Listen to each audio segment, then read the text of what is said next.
Would you please welcome Rob Schneider?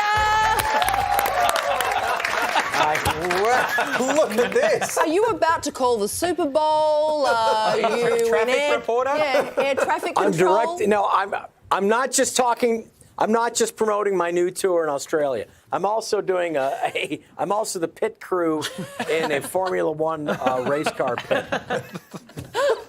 4 more laps and then come back to the pit. 4 more. Anyway, he's got to go around a couple more times. Before we get to your stand-up, can we take a moment to reminisce a little about some of the huge films you've starred in over the years? I want to know which one gets quoted back to you the most. I don't know. Recently, a lot of people watched because I guess they were stuck at home because of Dan Andrews, during COVID. Local reference. So I think who did his homework? 50 First Dates was a big one. This one's my good eye. Sometimes people tell me that. That's a pretty popular one. It's something that made them laugh, and people seem to remember those things, which is sweet. Because now, I've been around long enough, as you can tell by my gray hair and the fact that I can't hear without this headset on. I've been around a while. So now you have parents who saw the movies that Adam Sandler and I made, and now their kids, they could show it to their kids. So that's pretty cool. That genre of kind of silly, mid-budget films, to me, it's kind of the golden age of movies. I loved it. It was right in the peak area for me. It's kind of disappeared a little bit in the streaming age. It's kind of not around at cinemas anymore. Why do you think that is? Silly's king, but you can also, people are afraid to look silly, and that's when you really look silly. So everybody wants to do something important and meaningful and emotional, and that's just, I'm sorry, that's kind of boring. I want to see the guy who falls down. I want to see the guy who looks like an idiot. I want to see something I've never seen that's going to make it silly and fun. The scene in Deuce Bigalow where, I'm in there washing my hands in the bathroom, there's a bathroom attendant, and I turn to him and I go, Dad, let me ask you a question. Nobody thought that would be my dad in there. So, it was just so stupid. For people that know your films but haven't seen your stand-up, what's a Rob Schneider comedy show like? It's silly, but there's a brain behind it, and it is funny, and it's something you're not going to hear on TV. It's not PG. I wouldn't like, my wife refuses to have my children see my act yet, and I don't blame them.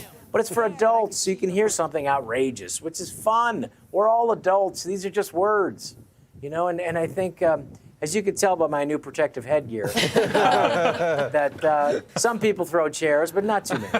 But it's all in fun because it's just meant for laughs.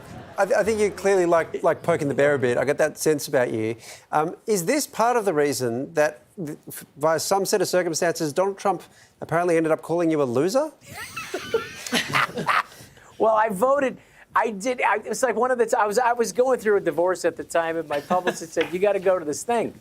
You need to leave the house. You need to have people see you, and blah blah blah." And so I went to this place, and and I didn't know what it was. They had a car pick me up, and I see all these lights and everything. And then I go to They go to the table and said, "Mr. Schneider, here's your tag," and I went name tag, and it said Rob Schneider, judge. And I said, "What is this?" It's the Miss USA pageant, now owned by Donald Trump. And I went like, "Oh God." And then he came in and said, "You guys vote for whoever you want. I don't care. I'm not going to tell you who to vote for. You vote for who you want. I'm not going to tell you who to vote for. It's America. You vote for who you want. There's the people that you should vote for." He said to us, he said, "Listen, you vote for whoever you want, but if you want America to win this universe, if you care about your country, if you're a patriot, you vote for who you want. But if you love America, like I love America, then you're going to want to vote for Miss Texas." And so we didn't. And after a while, Donald Trump came back after, to the judges after, and he said, "You don't love your country. You're not a patriot. You're a loser. You're a loser. You're a loser." And he looked at me and said, "You're a loser. That's why you never made Animal 2. You're a loser." Oh, wow. Well, Donald Trump might not be a fan, but if you are, Rob is taking his new show to Melbourne, Sydney and Brisbane later this year. Tickets are on sale now. Would you please thank Rob Schneider? Thank you so much, and I hope my car wins Formula One.